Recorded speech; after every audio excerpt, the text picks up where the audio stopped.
నమస్తే, welcome to our voice. నేను మీ వాత్సల్య. మొత్తానికి హిమాచల్ ప్రదేశ్ రాజధాని సిమ్లాలోని సంజైలీ గ్రామంలో అక్రమంగా నిర్మించిన మసీదును కూల్చివేయాలంటూ హిందువులు ఆరంభించిన పోరాటం ఫలించినట్టే కనిపిస్తుంది. ఇందుకు మొదటి చర్య మసీదు అక్రమ నిర్మాణమేనని వక్ఫ్ బోర్డు సెప్టెంబర్ 8వ తేదీ శుక్రవారం ప్రకటించింది. మొత్తం మసీదును తన ఆధీనంలోకి తీసుకుంది. ఇమాంను కూడా బాధ్యతల నుంచి తొలగించినట్లు సిమ్లా వక్ఫ్ బోర్డు అధికారి కుతుబుద్దీన్ చెప్పారు. మసీదును అక్రమంగా నిర్మించారంటూ భారతీయ జనతా పార్టీ, ఇతర హిందూ సంఘాలు కొన్ని రోజులుగా ఆందోళన చేస్తున్న సంగతి తెలిసిందే. వీరితో పాటు ఆందోళనలో పాల్గొన్న స్థానికులు 4 అంతస్తుల ఈ మసీదును కూల్చేయాలని పట్టుపట్టారు. సెప్టెంబర్ 4వ తేదీన హిమాచల్ అసెంబ్లీలో ఇదే అంశం మీద జరిగిన మాటల యుద్ధం మసీదు వ్యతిరేక ఆందోళనను తీవ్రం చేసింది. వక్ఫ్ బోర్డు నిర్వాకాల మీద కాంగ్రెస్లో ఏకాభిప్రాయం లేదన్న వాస్తవం, ముస్లింలను ఆ విషయంలో గంపగుత్తుగా సమర్థించే విధానం కాంగ్రెస్ పార్టీలో లేవని దీనితో దేశానికి అర్థమైంది. సంజౌలీ మసీదు వ్యతిరేక నిరసన పెద్ద ఎత్తున జరిగిందని మీడియా నమోదు చేసింది. వేల సంఖ్యలోనే హిందువులు వచ్చి ఈ కార్యక్రమంలో పాల్గొన్నారు. ఈ అంశంలో కాంగ్రెస్ ప్రభుత్వం దిగి వచ్చిందని అనాలి. కానీ వాస్తవాలు వెల్లడించినందుకు, ఉన్నది ఉన్నట్టు చెప్పినందుకు హిమాచల్ ప్రదేశ్ రాష్ట్ర గ్రామీణ అభివృద్ధి శాఖ మంత్రి అనిరుద్ సింగ్ కు మాత్రం సొంత పార్టీ నుంచి నిరసన సెగ తగిలింది. ఆయన కాంగ్రెస్ ప్రభుత్వంలో సభ్యునిగా కాకుండా బీజేపీ సభ్యుడిలా మాట్లాడుతున్నాడని వ్యాఖ్యలు రావడం విశేషం. ముస్లింలు వక్ఫ్ బోర్డు ఎలాంటి నిర్వాకాలు చేసినా నోరెత్తకూడదన్నదే కాంగ్రెస్ సిద్ధాంతం అనుకోవాల్సిన వాతావరణమే హిమాచల్ ప్రదేశ్లో కనిపిస్తున్నదంటే కొట్టిపారేయడం కష్టమే. సంజౌలీ మసీదు దగ్గర అంతా ప్రశాంతంగానే ఉందని, మసీదు 1960కి ముందే నిర్మించారని, 3 అంతస్తులు 2010లో అదనంగా నిర్మించారని హరీష్ జనార్తా వాదించాడు.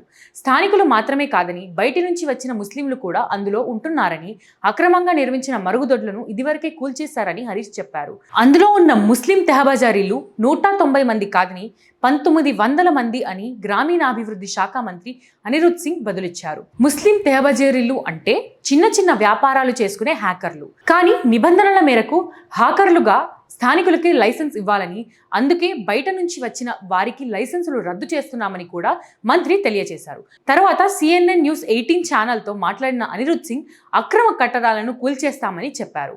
హిమాచల్లో ఉన్నది కాంగ్రెస్ ప్రభుత్వం. ఇది ఇద్దరు కాంగ్రెస్ నాయకుల ఘర్షణగా గమనించాలి. అసెంబ్లీలో జరిగిన వాదోపవాదాలకి వక్ఫ్ బోర్డు ఇస్తున్న సమాచారానికి పొంతన లేదు. బయటి నుంచి వచ్చిన వ్యక్తులు నిర్మించిన అనేక కట్టడాలను ఇప్పటికే కూల్చేశామని, బయటి వ్యక్తుల ప్రవేశం మీద నిషేధం ఉన్నందున ఈ చర్య తీసుకున్నామని బోర్డు ప్రకటించింది. బయటి వారు మసీదులో ఉండడానికి కూడా అనుమతించడం లేదని చెప్పింది. 15 రోజులలో మసీదు కూల్చేయాలని నినదిస్తూ సెప్టెంబర్ 5న పలు హిందూ హక్కుల సంఘాలు, స్థానికులు విధానసభ దగ్గర ఉన్న చౌరా మైదానంలో ఆందోళనకు దిగారు. హిందూ జాగరణ్ మంచ్, దేవవ భూమి, క్షత్రియ సంఘటన ఈ ఆందోళనకు పిలుపునిచ్చాయి. కేవలం అక్రమంగా నిర్మించిన మసీదును కూల్చేయడం ఒక్కటే కాదని, వక్ఫ్ బోర్డును రద్దు చేయాలని కూడా కోరుతున్నామని హిందూ జాగరణ్ మంచ్ రాష్ట్ర శాఖ అధ్యక్షుడు కమల్ గౌతమ్ మీడియాకు చెప్పారు. వక్ఫ్ బోర్డు ఆక్రమించిన ఆస్తులను ప్రభుత్వం స్వాధీనం చేసుకోవాలని కోరారు. ఈ ఆందోళనలో రాష్ట్రంలోని అన్ని ప్రాంతాల ప్రజలు పాల్గొన్నారని దేవభూమి క్షత్రియ సంఘటన అధ్యక్షుడు రుమిత్ సింగ్ ఠాకూర్ చెప్పారు. రాష్ట్రానికి బయటి వారు గుంపులుగా వచ్చి పడుతున్నారని ఆయన ఆరోపించారు. వీరంతా ఎవరో, వీళ్ళు చేసే వ్యాపారాలేమిటో ప్రభుత్వం తనిఖీ చేయాలని సూచించారు. సనాతనీల ఐక్యత ప్రదర్శించాలని పిలుపునిచ్చారు. గతంలో నిర్మించిన మొదటి అంతస్తు, 10 ఏళ్ల క్రితం నిర్మించిన 3 అంతస్తులు కూడా అక్రమమేనని, అక్రమంగా నిర్మించిన ఏ కట్టడమైనా కూల్చి తీరాలని, కానీ 10 ఏళ్లుగా జాప్యం చేశారని మసీదు వ్యతిరేక ఆందోళనలో పాల్గొంటున్న బీజేపీ నాయకుడు అంకుష్ చౌహాన్ విమర్శించారు. నిజానికి సంజౌలీ మసీదు కేంద్ర బిందువుగా మొదలైన ఆందోళనకు ఆగస్టు 30న బీజం పడింది.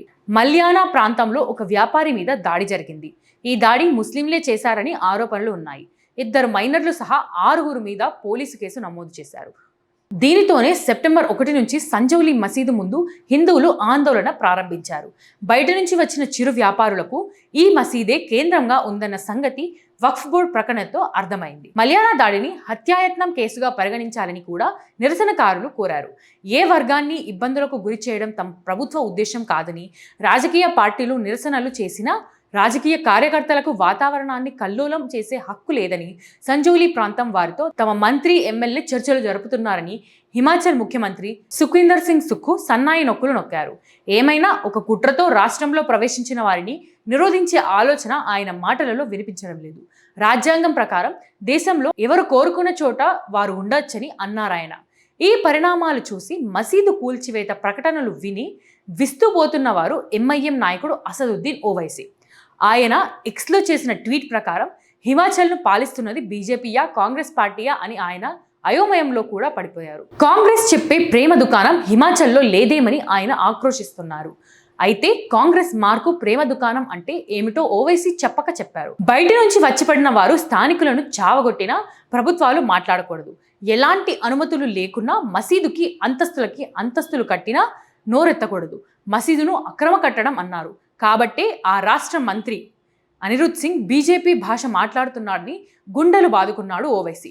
మసీదును ప్రభుత్వ స్థలంలో నిర్మించిన మాట సత్యమని మంత్రి అన్నారు. ఆ అంశం 14 ఏళ్లుగా కోర్టు పరిధిలో ఉందని కూడా ఆయన చెప్పారు. ప్రజా పనుల మంత్రి విక్రమాదిత్య సింగ్ కూడా ఆక్రమణలను తొలగించడంలో జాప్యం ఉందని చెప్పారు. అనిరుద్ సింగ్, విక్రమాదిత్య సింగ్ కలిసి సంజోలి ప్రాంతాన్ని చూసి అక్కడి పరిస్థితిని అంచనా వేశారు కూడా. అసదుద్దీన్ ఆశ్చర్యపోవడంలో వింతేమీ లేదు. అనిరుద్ సింగ్ మాటలకి సొంత పార్టీ ఎమ్మెల్యేలే అగ్గి మీద గుగ్గిలం అయిపోతున్నారని వార్తలు రావడమే అతిపెద్ద వింత. కాంగ్రెస్ పార్టీలో ఉన్నారు కాబట్టి, రాహుల్ గాంధీ అనుయాయులు కాబట్టి ఆ మాత్రం ముస్లిం ప్రేమను ఒలకబోయక తప్పదు. అనిరుద్ సింగ్ మాటలతో అపచారం జరిగిపోయినట్టు నష్ట నివారణ చర్యలు తీసుకున్నారు ఎమ్మెల్యేలు, కొందరు మంత్రులు. ఈ మసీదు ప్రారంభోత్సవానికి ముందు అధికారుల నుంచి అనుమతులు తీసుకున్నారా అంటూ సోదర సమర్థకులని ప్రశ్నించారు కాంగ్రెస్ మంత్రి. ఇది పెద్ద వింతే మరి. అక్కడితో ఆగలేదు. అసలు ఎలాంటి అనుమతులు లేకుండానే మసీదు నిర్మాణం ఆరంభించారని, ఇది చట్టవిరుద్ధమని, మొదట ఒక అంతస్తు తర్వాత 4 కట్టేశారని ఆయన చెప్పారు.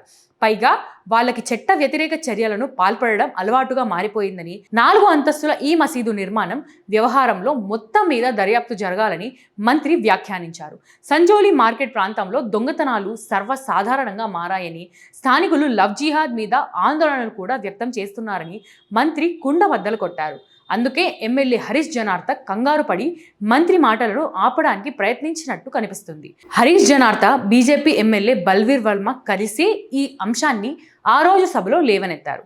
అసలు కాంగ్రెస్ ప్రభుత్వం అంటే వక్ఫ్ బోర్డుకు కావలసినంత స్వేచ్ఛ దొరుకుతుందని, ప్రభుత్వ ఆస్తులను ఆక్రమించడానికి ఆ పార్టీ ప్రభుత్వాలే స్వేచ్ఛను ఇస్తామని కేంద్ర మంత్రి గిరిరాజ్ విమర్శించారు.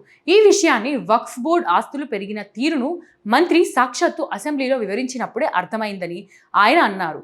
వక్ఫ్ బోర్డు అడ్డంగా వాదించడం వల్లనే చాలా చోట్ల రైల్వే ప్రాజెక్టులు ఆగిపోయాయని ఆయన ఆరోపించారు. ఈ నేపథ్యంలోనే కాంగ్రెస్ మేధావి జైరాం రమేష్ జాతి నివ్వరపోయే విషయం చెప్పారు. సంజోలి వివాదాన్ని మత అంశంగా చూడకూడదట. అక్రమ కట్టడం విషయంలో ఎలాంటి చర్యలు తీసుకుంటారో అలాంటి చర్యలు చాలునట. ఇకపోతే అక్టోబర్ 5న ఈ వివాదం మీద కోర్టులో విచారణ ఉంది. ఇంతకీ అక్రమంగా నిర్మించిన మసీదును కాంగ్రెస్ ప్రభుత్వం కూలుస్తుందా, లేకపోతే అనిరుద్ సింగ్ను ప్రభుత్వం నుంచి సాగనంపుతుందా? వేచి చూద్దాం. మోర్ వీడియోస్ కోసం ఆర్ వాయిస్ని సబ్స్క్రైబ్ చేయండి. నచ్చిందా లైక్ చేయండి. మీ ఒపీనియన్స్ కామెంట్ చేయండి. అందరితో షేర్ చేయండి. ప్రతిరోజు చెప్తున్నాను, ఆర్థికంగా ఈ ఛానల్ని రన్ చేయడం కొంచెం కష్టంగా ఉంది. మీ అందరూ ఆర్థికంగా సపోర్ట్ అందించండి. ప్రతిరోజు అడుగుతున్నా కూడా ఎందుకు మనకు సపోర్ట్ రావట్లేదు అనేది నాకు అర్థం కావట్లేదు. అంటే నా కంటెంట్ నచ్చట్లేదా, లేకపోతే మన ఛానల్ ఇచ్చేది నచ్చట్లేదా నాకు తెలియట్లేదు. కానీ ఆర్థికంగా సపోర్ట్ విషయంలో మాత్రం చాలా చాలా తక్కువగా ఉంది. దయచేసి బ్రేక్ ఈవెన్కి చేరుకునేదాకా ఈ ఛానల్కి ఆర్థికంగా సపోర్ట్ చేయండి. సపోర్ట్ చేయాలి అనుకునే వారు సబ్స్క్రిప్షన్ పక్కనే జాయిన్ అనే బటన్ ఉంటుంది. 1 to 5 లెవెల్స్ ఉంటాయి. ఏదో ఒక లెవెల్లో సపోర్ట్ చేయండి. లేదా స్క్రీన్ మీద గూగుల్ పే, ఫోన్పేతో పాటు అకౌంట్ డీటెయిల్స్ కూడా ఉంటాయి. మీకు తోచిన సహాయం చేసి ఆర్ వాయిస్ ఛానల్ని ఆర్థికంగా ఆదుకోండి. అండ్ చూస్తున్న ప్రతి ఒక్కరూ సబ్స్క్రైబ్ చేశారా లేదా చెక్ చేయండి. చేయకుంటే వెంటనే సబ్స్క్రైబ్ చేసి లైక్ చేయండి, షేర్ చేయండి. అండ్ దీంతోపాటు ఇట్స్ మీ నవత అనేది మాది ఇంకో ఛానల్ కూడా రన్ చేస్తున్నాం. సేమ్ దేశహితం, సమాజ శ్రేయస్సు, ప్రభుత్వానికి ప్రజలకి వారధిగా ఉండాలి అనే సంకల్పంతో దయచేసి ఒకసారి ఆ ఛానల్ని కూడా సబ్స్క్రైబ్ చేసి అందులో వీడియోలను కూడా చూసి మీ అభిప్రాయాన్ని కామెంట్ సెక్షన్లో తెలియజేయండి. జై భారత్.